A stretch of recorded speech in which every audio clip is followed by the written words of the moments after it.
और रुक करेंगे अगली बड़ी खबर की ओर। बड़ी खबर आपको बता दें इस वक्त की ये बड़ी खबर अतीक अशरफ मर्डर से जुड़ी ये बड़ी और अहम जानकारी। शाहगंज एसओ पर की गई कार्रवाई, अश्विनी कुमार को किया गया सस्पेंड, 2 दरोगा और 2 सिपाही भी सस्पेंड किए गए हैं। तो वहीं आपको बता दें कि कल एसआईटी ने भी पूछताछ की थी, रिपोर्ट के आधार पर कार्रवाई की गई है। ये बड़ी खबर आपको बता रहे हैं अशरफ और अतीक अहमद हत्याकांड से जुड़ी, जहां पर रिपोर्ट के आधार पर अब कार्रवाई की गई है। तो शाहगंज एसओ पर कार्रवाई की गई है, ये बड़ी खबर आपको बता रही, जहां अश्विनी कुमार को सस्पेंड किया गया है।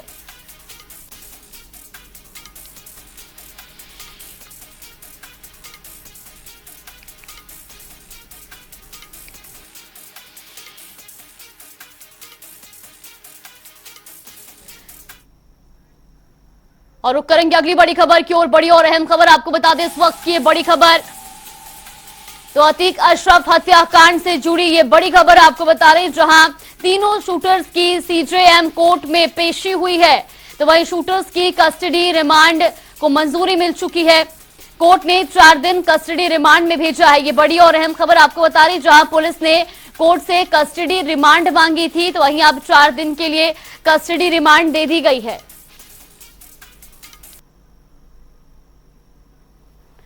इसी खबर पर ज्यादा जानकारी के लिए हमारे सहयोगी सैयद मोहम्मद आमिर और तौकीर किदवई हमारे साथ जुड़ गए हैं। सैयद, सबसे पहले आपसे जानना चाहेंगे, अब तीनों शूटर्स की जो है 4 दिन की रिमांड मिल गई है, आगे किस तरह से इस पूरे मामले में पूछताछ की जाएगी, क्या कार्रवाई की जा रही है?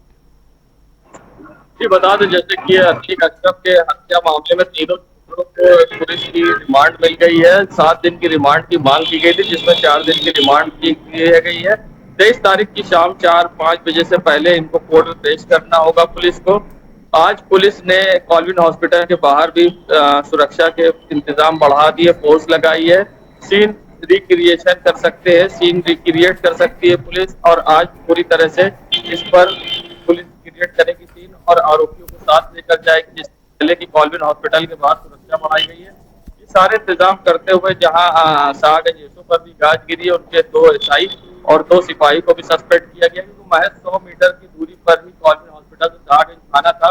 और जिस फिल्मी अंदाज में अतीक और अशरफ की हत्या कर दी जाती है, जिससे लेकर कानून व्यवस्था पर सवाल खड़े होते हैं, पुलिस की लापरवाही सामने होती है।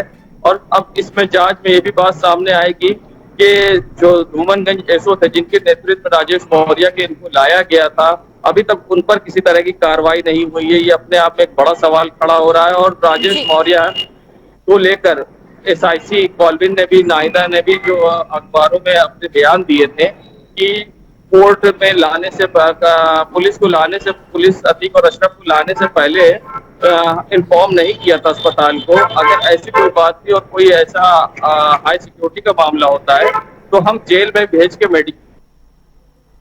जेल में और थाने में भेजकर मेडिकल कराया जा सकता था, मगर पुलिस की लापरवाही और धूमनगंज एसओ की लापरवाही है, मगर उसके बावजूद कोई कार्रवाई नहीं है। और ये तीनों आरोपियों को, जो कि रिमांड पे लिए गए हत्या आरोपी अतीक अशरफ के, इनको पुलिस लाइन में कड़ी सुरक्षा के बीच में रखा गया, मगर अतीक अशरफ को धूमनगंज के लॉकअप में रखा गया। कहीं ना कई सवाल अब खड़े हो रहे हैं पुलिस की कार्रवाई पर। जी बिल्कुल, तौकीर आपसे भी जानना चाहेंगे, जिस तरह से अतीक अशरफ मामले में लगातार पुलिस की कार्रवाई जारी है, अब मुस्लिम मोहम्मद को भी जो है गिरफ्तार कर लिया गया है, फाइनेंसर अतीक का बताया जा रहा है।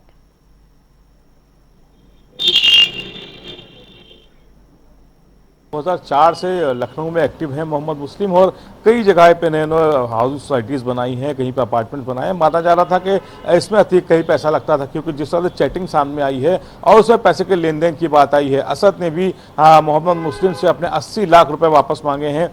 5 करोड़ के एक लेन देन की बात सामने आई थी। इसके बाद से ही पुलिस जो भी अतीक के करीबी लखनऊ या अन्य जिलों में एक्टिव थे, उन सभी को ट्रेस आउट करना शुरू कर दिया था। इसी कड़ी में मोहम्मद मुस्लिम को बताया जा रहा है कि 3 से 4 दिन पहले ही हिरासत में एसटीएफ की टीम ली चुकी है और लगातार उनसे पूछताछ की जा रही है कि आखिर वो अतीक से किस तरह संपर्क में थे। बताया भी जाता है कि इलाहाबाद में अतीक और मोहम्मद मुस्लिम के मकान एकदम पड़ोस में हैं, यानी कि अगल बगल रहने वाले हैं, और वहीं से ही ये पूरा रिश्ता जो था वो पूरी उसमें आ गया था और पैसे के लेन देन में आ गया था। और यही वजह है कि अब अतीक मुस्लिम के जरिए ही कई ऐसे अपार्टमेंट्स में पैसा लगाता था जहां से पैसे की बढ़त की जाती थी। जाहिर तौर पर मुस्लिम को हिरासत में लेने के बाद कई और भी राज खुलेंगे, किस तरह की रकम होती थी, किस तरह से रकम दी जाती थी, क्या हवाले के जरिए रकम दी जाती थी, इस तरह के कई सवाल हैं जो मुस्लिम से पूछताछ के बाद सामने आएंगे। लेकिन जिस तरह से आपने कहा कि आज एसआईटी की टीम को 4 दिन की रिमांड मिली है, इसमें लवलेश तिवारी, अंकित मौर्य और सन्नी सिंह, इन तीनों को पुलिस ने कस्टडी में लिया है। इनसे पूछताछ के बाद भी कई तरह के राज खुलेंगे, क्योंकि इन तीनों के पीछे भी कई बड़े राज दफन है। क्या पीछे कोई व्हाइट कॉलर है जिसको बचाया जा रहा है, पिस्टल किसने प्रोवाइड कराई थी, असलहे कहां से आए थे, हाईटेक वेपन्स उसको कहां से मिले, इसके अलावा उनका उद्देश्य क्या था, उन लोग को मारने के लिए किसने सुपारी दी थी, या फिर उनके पीछे कुछ ऐसे लोग हैं जिन्होंने इस पूरी घटना को ऑर्गेनाइज किया। बाद में सिर्फ ये मोहरे के तौर पर ये ललितेश तिवारी और अंकित मौर्य और सनी सिंह को इस्तेमाल किया गया। तो फिलहाल पुलिस की कस्टडी रिमांड भी कई तरह के राज खोलेगी और इधर मुस्लिम से जो पूछताछ हो रही है, इसके बाद भी कई ऐसे जो पर्दे हैं वो उखड़ेंगे और उसके बाद कई सच बाहर आ सकते हैं। लेकिन माना यह भी जा रहा है कि जिस तरह आज पुलिस पर कार्रवाई की गई, वहां पर शाहगंज इंस्पेक्टर को तो हटा दिया गया क्योंकि वो उनके क्षेत्र में वो मेडिकल कॉलेज आता था जहां पर अतीक अशरफ को लाया गया था। लेकिन लापरवाही के मामले में सबसे बड़ी गलती सामने आई है वो धूमनगंज पुलिस की आई है, क्योंकि धूमनगंज पुलिस की कस्टडी में ही मेडिकल कराने अतीक अशरफ को लाया गया था। यानी कि पूरी लापरवाही का ठीकरा धूमनगंज पुलिस के ऊपर ही जाता है। उन्होंने अपने अधिकारियों को किस तरह से नहीं बताया वहां का, क्योंकि 15 दिन पहले ही जब अशरफ ने कह दिया था कि उनकी हत्या कर दी जाएगी, उसके बाद लॉ एंड ऑर्डर को मेंटेन करने के लिए या फिर सुरक्षा मुहैया कराने के लिए अधिकारियों ने इसे गंभीरता से क्यों नहीं लिया था। और एलआईयू जो वहां का लोकल इंटेलिजेंस है वो क्या कर रहा था, क्या उसे किसी इस प्रकार की जानकारी नहीं लगी कि अशरफ अतीक की हत्या हो सकती है। तो इस तरह के कई सवाल हैं, लोकल इंटेलिजेंस से भी जरूर पूछा जाना चाहिए कि वो कहां फेल हुए, आखिर उनको आखिर इस बात की जानकारी क्यों नहीं हुई कि अतीक और अशरफ को मारने की साजिश रची जा रही है। तो कई तरह के सवाल है, इसके जवाब अभी आने बाकी हैं। लेकिन माना यह भी जा रहा है कि जिस तरह से सुप्रीम कोर्ट को एक लेटर लिखा गया है, चीफ जस्टिस ऑफ इंडिया को जो लेटर लिखा गया है अतीक की तरफ से, जब वो पहुंचेगा, और जिस तरह से मुख्यमंत्री को शाइस्ता ने एक लेटर लिखा उसमें भी कई बड़े खुलासे किए गए हैं। ये सभी जब कंक्लूजन किए जाएंगे, यानी कि जब सभी तथ्य सामने रखे जाएंगे, तो कोई एक बड़ी कार्रवाई की आशंका जताई जा रही है। और माना यह भी जा रहा है कि कई बड़े अफसर इस पूरे हत्याकांड में लिप्त हो सकते हैं, जिसको लेकर अभी तो सवाल है, लेकिन आने वाले समय में अगर जवाब सामने आएगा तो उन पर भी कार्रवाई होगी।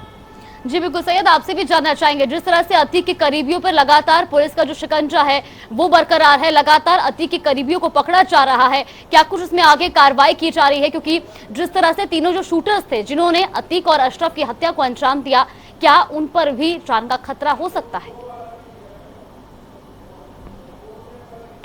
ज्यादातर अतीक के करीबी ने जब देखा कि सरकार बदली और सत्ता बदली, तो अपने को बचाने के लिए अतीक का विरोध करने लगे, जिनमें हमने कई बार खबरों में भी दिखाया अपने जनता टीवी पर।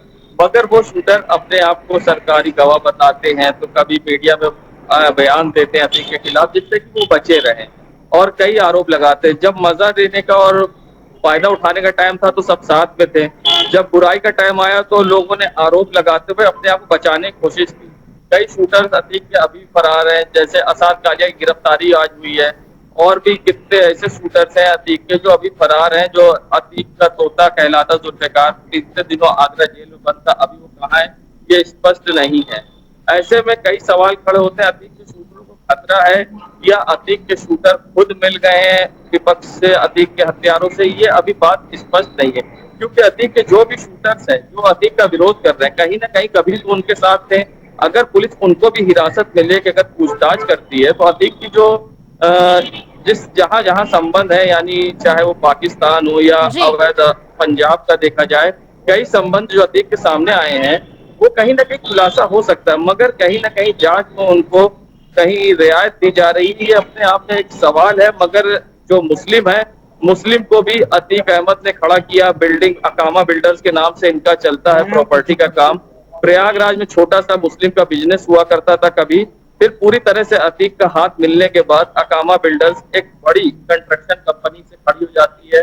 फिर प्रयागराज के बाद प्रदेश के जनपद के कई क्षेत्रों में टांग पसारती है। और अगर बात करें अतीक की, तो अतीक के पूरे इंडिया के अंदर कहाँ कहाँ प्लॉटिंग है, कहाँ कहाँ इस तरह से कार है, उनके कितने पार्टनर्स हैं, शायद ये अभी किसी को पूरी तरह से नहीं मालूम होंगे। जी बिल्कुल सैयद, तौकीर, आप दोनों का बहुत बहुत धन्यवाद हमारे साथ जुड़ने के लिए और तमाम जानकारी हम तक पहुंचाने के लिए।